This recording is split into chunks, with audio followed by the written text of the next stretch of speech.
सदियों से आदिवासी समुदाय द्वारा किए जा रहे अपनी संस्कृति, परंपराओं और प्राकृतिक संसाधनों के संरक्षण में स्वराज की अद्वितीय पहचान समाहित है, जिसमें समाज के सभी वर्गों को न्याय, समानता और स्वतंत्रता का अधिकार मिलता है। यह उन्हें समृद्धि और सामाजिक समरसता की दिशा में मार्गदर्शन प्रदान करता है। वाग्धारा द्वारा विगत कई वर्षों से आदिवासी समुदाय की आकांक्षाओं, जिज्ञासाओं और अभिलाषाओं को स्वराज की अवधारणा के अनुरूप प्रकृति तथा आपसी संवाद के साथ मजबूती प्रदान करने की परंपरा रही है। इसी स्वराज आधारित चिंतन को समस्त जनमानस तक ले जाने के लिए वाग्धारा द्वारा आदिवासी समुदाय के साथ यात्राएं एवं समागम किए जाते रहे हैं, जो संवाद को मजबूत करने की दिशा में वाग्धारा के बढ़ते कदम हैं। 25 गांवों से शुरू हुई यह यात्रा एवं समागम विभिन्न रूपों में वर्षों से अनवरत चले आ रहे हैं, जहां प्रत्येक वर्ष राजस्थान, गुजरात एवं मध्य प्रदेश से दूर दराज आदिवासी समुदाय हजारों स्वराजी कृषक अपनी भागीदारी निभा रहे हैं और समाज में सघन संवाद के माध्यम से प्रकृति एवं प्राणी मात्र के बीच संबंधों को प्रगाढ़ बनाने का प्रयास कर रहे हैं। 2 दिवसीय समागम इतना विस्तार और वृहद स्वरूप ले चुका है कि इस समागम में हजारों किसान जल, जंगल, जमीन, जानवर एवं बीज तथा खाद्य एवं पोषण पर विषय विशेषज्ञों, विचारकों एवं प्रयोगधर्मियों के साथ संवाद करते हैं तथा निष्कर्षों को विभिन्न घटकों, सरकार, बाजार तथा समाज तक पहुंचाने का प्रयास करते हैं। समागम का क्रम इस वर्ष भी जारी रहा और 20 से 22 सितंबर 2023 को बांसवाड़ा के त्रिपुरा सुंदरी प्रांगण में कृषि एवं आदिवासी स्वराज समागम आयोजित हुआ। जलवायु परिवर्तन के संदर्भ में खाद्य एवं पोषण सुरक्षा, जल एवं मृदा प्रबंधन, सांस्कृतिक स्वराज एवं युवाओं में नेतृत्व का विकास आदि गंभीर विषयों पर इस समागम में विभिन्न प्रदेशों से आए विषय विशेषज्ञों के सानिध्य में समुदाय ने चिंतन एवं संवाद किया। संवाद पूरे इस समागम की वो कुंजी है जिससे एक सर्वमान्य रणनीति की जटिल पहेली को सुलझाने की राह खोलनी थी।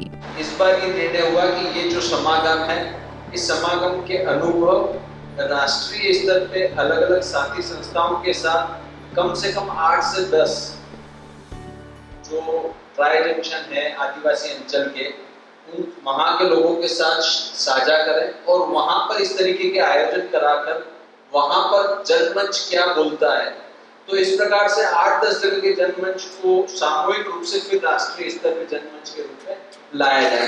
तो ये हमारा 1 वर्ष का कार्यक्रम है।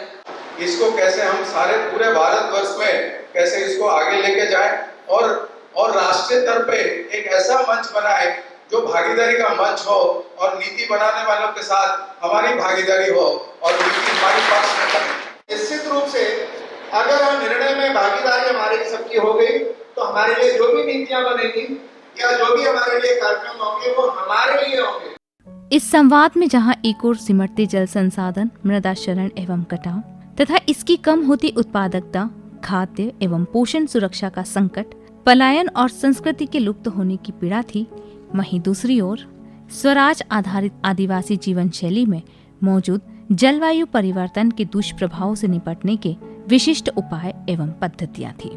अपने स्वराज के अनुभव एवं पूर्वजों से मिली विरासत का ज्ञान भी था। समागम में विभिन्न सत्रों में जलवायु परिवर्तन के परिप्रेक्ष्य में विभिन्न चिन्हित विषयों पर गहन चिंतन तथा चर्चा हुई।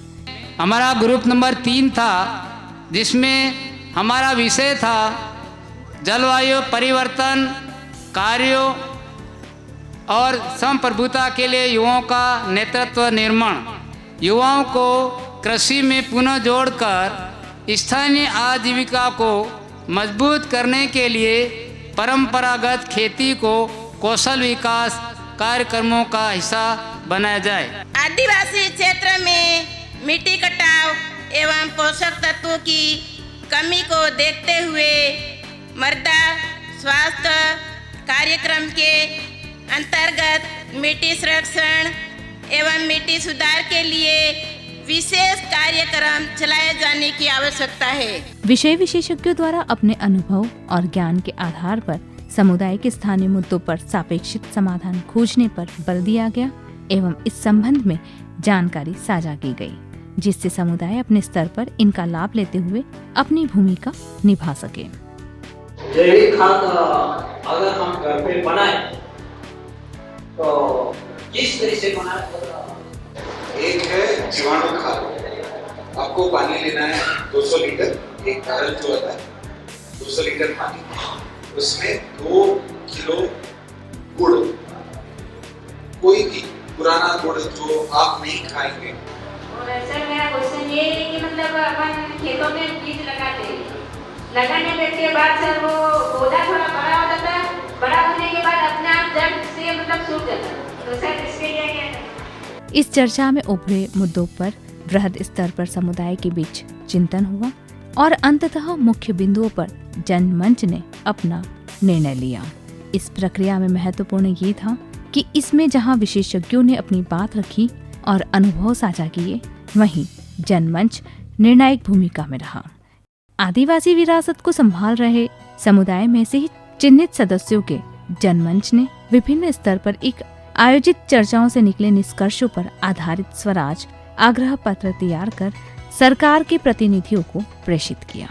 जयेश भाई और वागधरा, इस संस्था ने जो काम किया है, इस संस्था ने जो देश के अन्य राज्यों के अंदर अपना एक स्थान प्राप्त किया है, जिससे वागड़ का, मेवाड़ का, बांसवाड़ा जिले का मान सम्मान और हमारी इज्जत और हमारी ताकत बढ़ी है।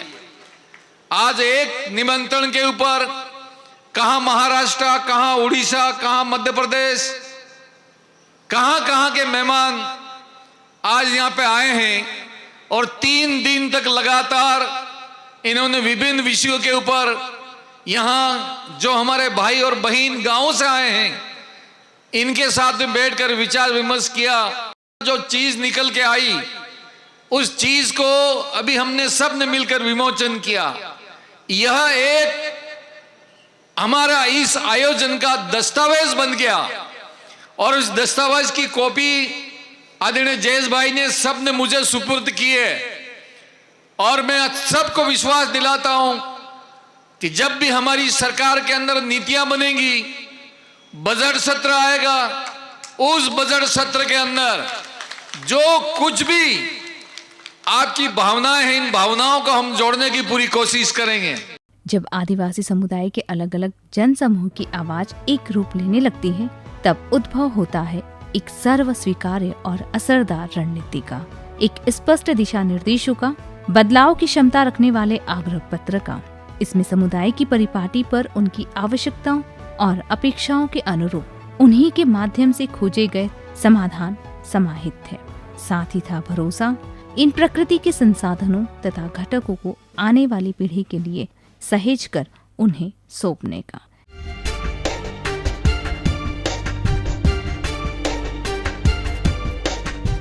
आदिवासी समुदाय की अनुकरणीय जीवन शैली के विभिन्न पक्षों को दर्शाती प्रदर्शनी के साथ ही 3 दिवसीय इस समागम में सरकार के मंत्री, विश्वविद्यालय के वैज्ञानिक, जनप्रतिनिधि तथा अन्य विशिष्ट अतिथियों से लेकर समाज के विभिन्न लोगों की संपूर्ण सहभागिता रही।